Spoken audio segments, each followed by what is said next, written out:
Descobrint l'univers. Benvinguts a Descobrint l'univers, el podcast de l'Astronòmica de Sabadell. En el capítol d'avui us parlarem de notícies d'astronomia i d'astronàutica, dels fets més destacats de les efemèrides d'aquest mes i d'una de les constel·lacions que es pot observar durant aquesta època de l'any. Bé, comencem!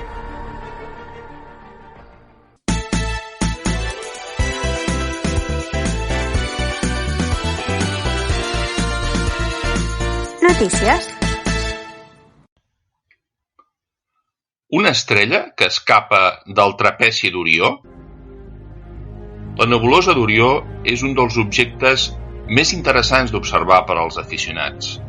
De fet, a simple vista es veu com una estrella borrosa. Amb uns prismàtics ja podem veure la nebulositat de la M42 i veiem una estrella borrosa també, que amb un petit telescopi d'aficionat podem arribar a separar en 4 estrelles. És l'estrella múltiple més popular, l'anomenat trapezi, formada per les estrelles A, B, C i D.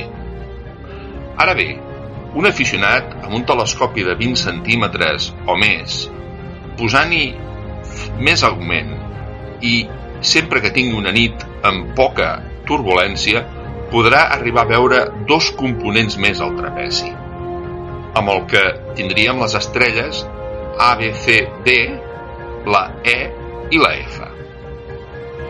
Avui, però, sabem, per imatges fetes i per treballs realitzats amb telescopis més grans i amb el Hubble, de que en el trapezi hi ha desenes, potser centenars d'estrelles, totes elles molt joves, i en realitat no es tractaria d'un sistema múltiple, sinó podríem dir que és un cúmul estel·lar. I també sabem que les estrelles del trapezi totes són al mateix temps dobles o triples, algunes d'elles eclipsants, és a dir, és un sistema força complex. Ara, un equip comandat per Maïf del CSIC i varis col·laboradors treballant amb l'astrometria del Gaia EDR3 han pogut estudiar el moviment propi i la direcció de les estrelles del trapezi.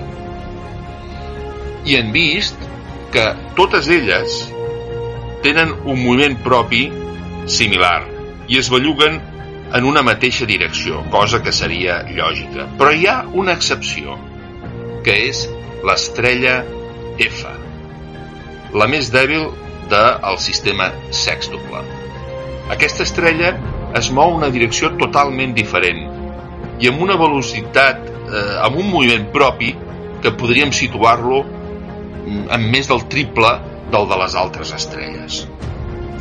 Amb tot això, el Maïf i el seu equip han fet un treball i han arribat a la conclusió de que l'estrella F estava en el sistema estel·lar de l'estrella C. L'estrella C, avui en dia, és una doble, possiblement una triple. Doncs bé, la F també hi estaria involucrada en aquest sistema, però va ser ejectada aproximadament fa uns 1.000 anys. L'ESO obté imatges d'alguns dels asteroides més grans del sistema solar.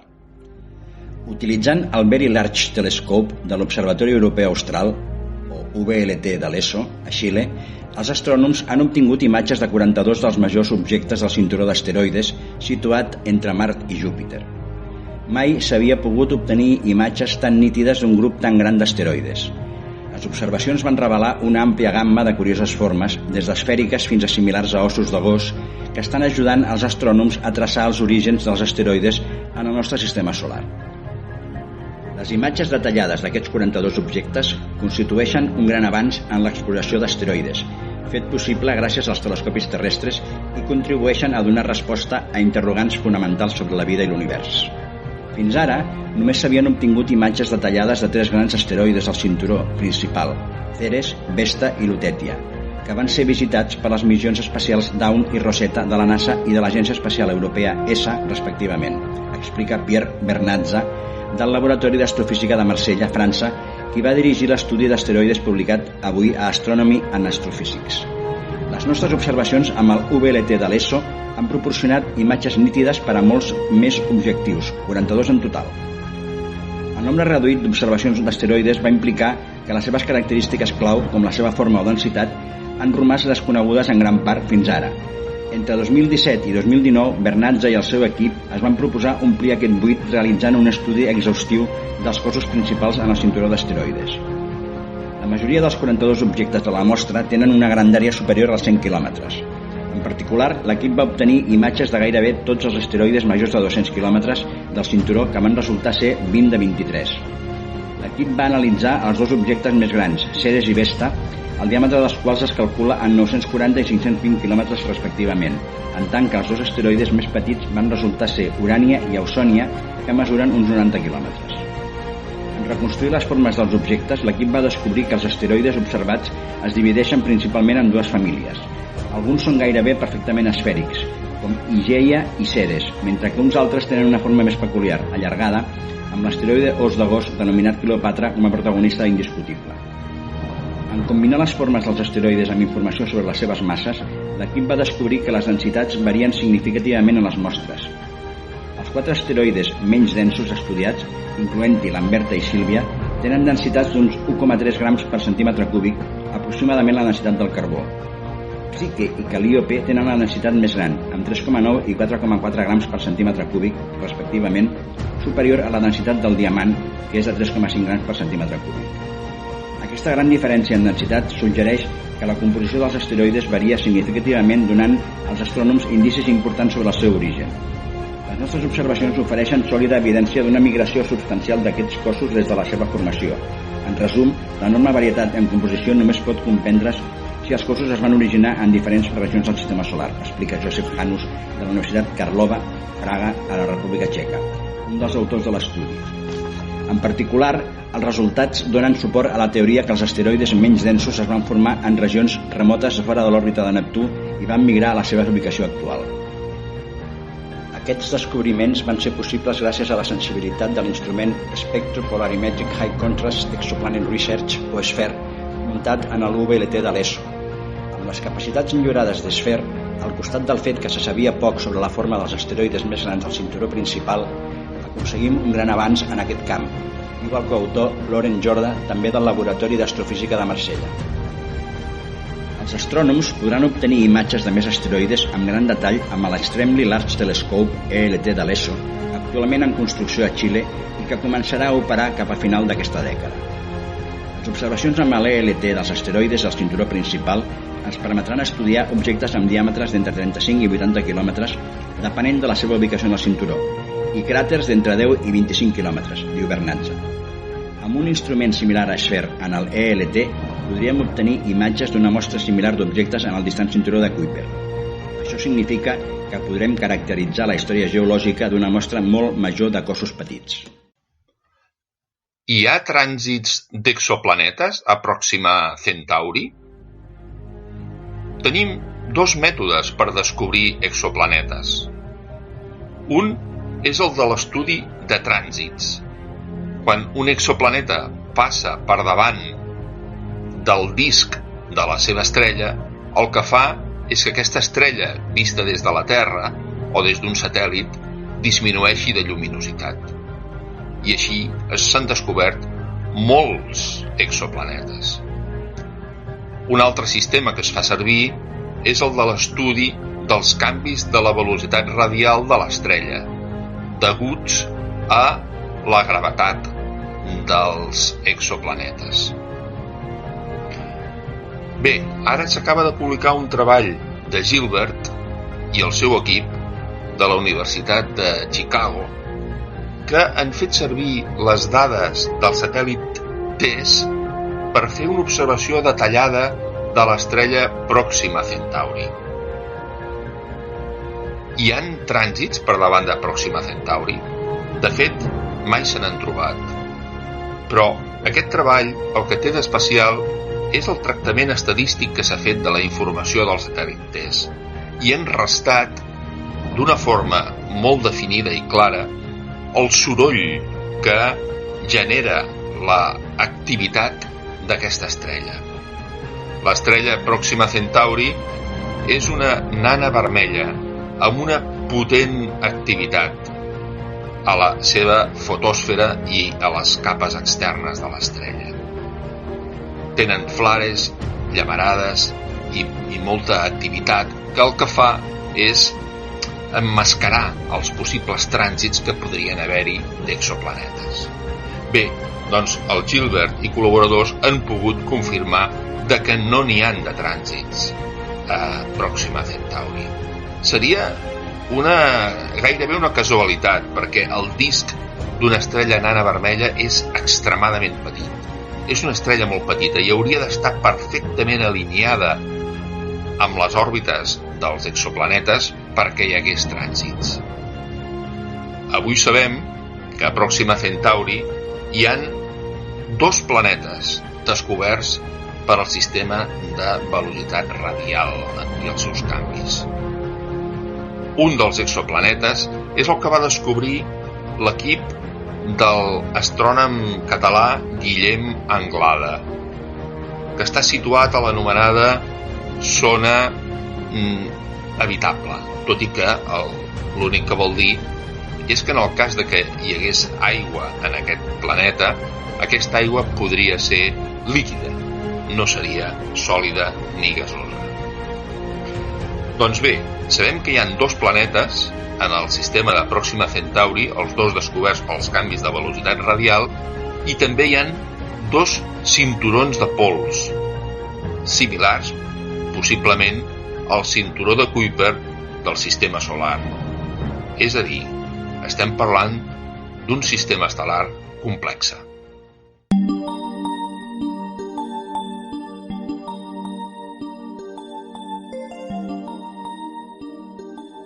Astronàutica. De Corea al món.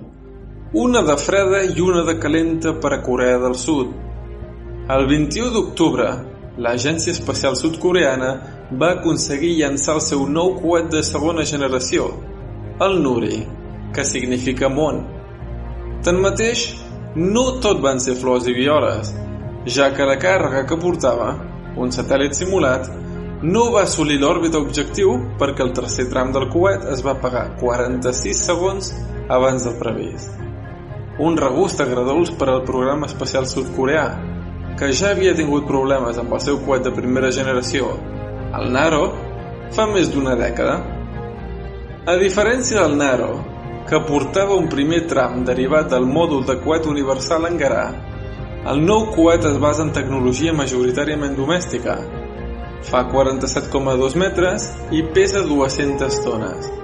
Els motors, 4 en el primer tram i 1 en el segon, són el mateix model, però configurats per funcionar a diferents altituds segons el tram del qual es tracti. El tercer tram, en canvi, porta un motor dissenyat especialment per al buit, tot i que el seu impuls específic, la mesura més important de l'eficiència d'un motor, no és gaire millor que el del motor del segon tram. El llançament del 21 d'octubre, dut a terme des del Centre Espacial Naro, al sud del país, és un pas endavant en l'ambició de Corea del Sud de desenvolupar les seves pròpies capacitats aeroespacials. Un tema especialment sensible a la península, ja que Corea del Nord continua invertint en vehicles de llançament que també es poden fer servir com a míssils nuclears. Tanmateix, les seves aplicacions no seran exclusivament militars, ja que Corea del Sud també es vol posicionar en el lucratiu mercat dels satèl·lits, a més de llançar sondes espacials. Una de les missions en preparació és una sonda lunar, que es preveu que sigui llançada el 2030 per una versió millorada del Nuri. En tot cas, és una prioritat estratègica per al país tenir un vehicle de llançament fiable que li doni accés a l'espai sense dependre de tercers estats. Com que no ha passat gaire temps des del llançament, encara està per determinar el motiu pel qual la càrrega útil no va assolir la seva òrbita objectiu. L'endemà mateix del llançament es va anunciar la creació d'una comissió formada per membres del Centre de Recerca Aeroespacial de Corea. Una de les hipòtesis és que les vàlvules que gestionen el flux de combustible al motor del tercer tram s'haguessin tancat abans d'hora a conseqüència de la fallida d'algun sensor. En tot cas, serà necessari arribar fins al fons del problema abans del proper llançament del programa, que si tot va bé, tindrà lloc d'aquí a uns mesos. Les efemèrides. Què podrem veure aquests mesos al cel? Efemèrides del mes de novembre. Els planetes gegants Júpiter i Saturn lentament van acabant la seva presentació, però encara és possible observar-los durant les primeres hores de la nit. Els dos estaran a Capricorn. Venus estarà lluny del Sol, encara que va disminuint la seva elongació, però estarà en la part del sud de l'eclíptica i, per tant, només és visible molt baix al capvespre. El dia 8 es produirà la seva ocultació per la Lluna, però aquest fenomen no serà visible dins de la península. El planeta Mart tornarà a ser visible, encara que només a l'alba entre les llums del crepuscle, a final de mes. També serà visible Mercuri a l'alba entre les llums del crepuscle, en aquest cas a principis de mes. En quant als planetes telescòpics, Urà serà observable durant tota la nit a Àries, mentre que Neptú ho serà gairebé tota la nit a Aquari. Hi haurà diversos radiants de meteors aquest mes, les Tàurides Nord amb el seu màxim el dia 12, les Alfa Monoceròtides amb el seu màxim el dia 21, les Oriònides amb el seu màxim el 28 i les Leònides amb el seu màxim el dia 17. Aquest radiant, amb una taxa de 10 a 15 meteors per hora, és famós perquè té unes espectaculars tempestes d'uns 10.000 meteors per hora cada 33 anys. L'última va ser el 1999. Són els meteors més ràpids de l'any i són brillants. Procedeixen del cometa 55P Tempel-Tuttle. La matinada del dia 19 tindrà lloc un eclipsi gairebé total de lluna, però només serà possible veure el seu inici des de Galícia i Canàries. A la resta de la península i a les Balears només gaudirem, és un dir, de la fase de penombra. Els observadors de cometes tindran treball. Hi ha 5 d'ells, amb magnituds que oscil·laran entre la 7 i la 10. Són 4P Fei, 6P Darrest, 67P Churyumov-Gerasimenko, C2021 AU Leonard i C2019 L3 Atlas. I per acabar, parlarem d'una de les constel·lacions que dominen el cel aquest mes. La constel·lació de Pegàs.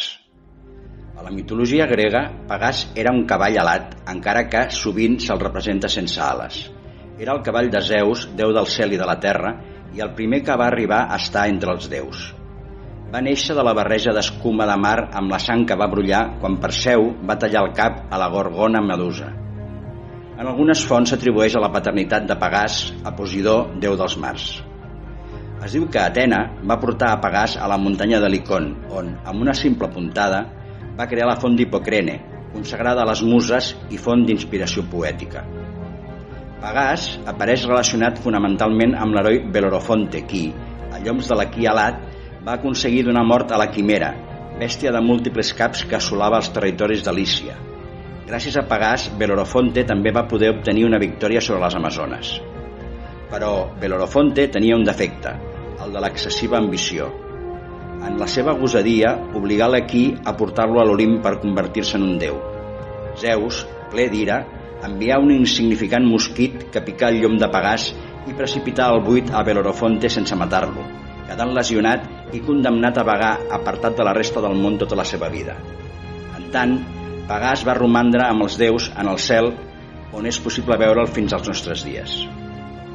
Fou esmentada en el segle I després de Jesucrist per Claudi Ptolemeu a l'Almagest i catalogada per William Herschel el 1783. És una de les 88 constel·lacions modernes i una de les 48 constel·lacions ptolemaiques. Pegàs és la 7a constel·lació del cel per extensió, tenint 1.121 graus quadrats. La constel·lació de Pegàs es reconeix fàcilment en el cel tardorenc mirant cap al sud per un asterisme conegut com el quadrant de Pegàs, format per 4 estrelles, Mercap, Xeat i el Genip de la pròpia constel·lació, juntament amb Alferats, Alfa Andromedae, de la constel·lació d'Andròmeda. Dins dels límits de la constel·lació de Pegàs podem destacar els següents objectes d'interès. Galàxies.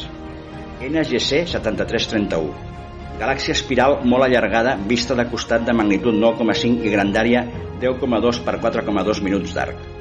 Té un gran nucli oval brillant i està situada a uns 50 anys llum. Està acompanyada per 4 febles galàxies situades cap a l'est: NGC 7335, NGC 7336, NGC 7337 i NGC 7340. Quintet de Stefan. Aquest grup de 5 febles galàxies va ser descobert per Edward Stefan el 1877 des de l'Observatori de Marsella. 4 d'aquestes galàxies són interactives, ja que s'intercanvien matèria. Ocupen una àrea de 3,5 minuts d'arc. La més brillant del grup és NGC 7320, de magnitud 12,6. Fotografiar aquest quintet de galàxies és un repte per als astrofotògrafs.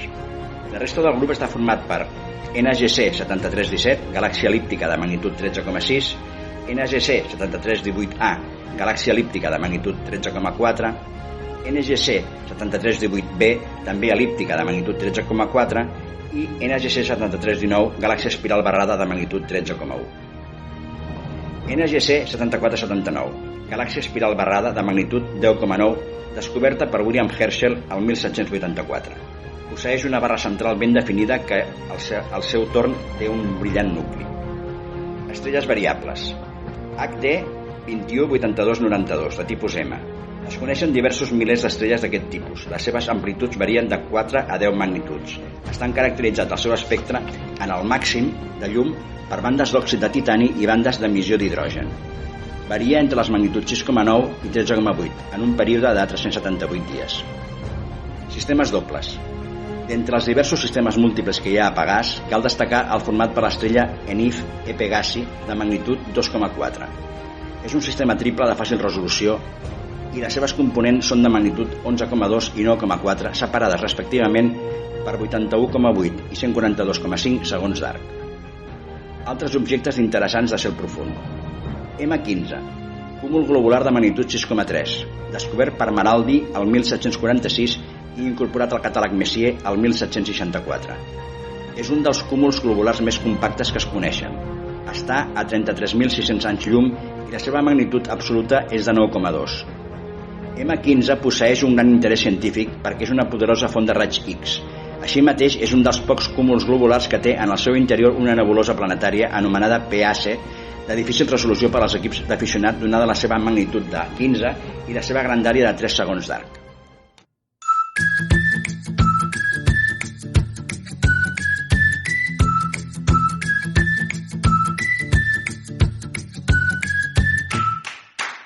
I fins aquí el podcast de l'Astronòmica d'avui.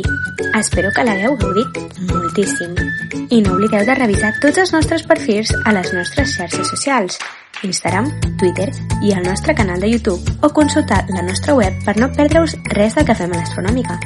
I res més per avui. Fins al proper número. Adeu!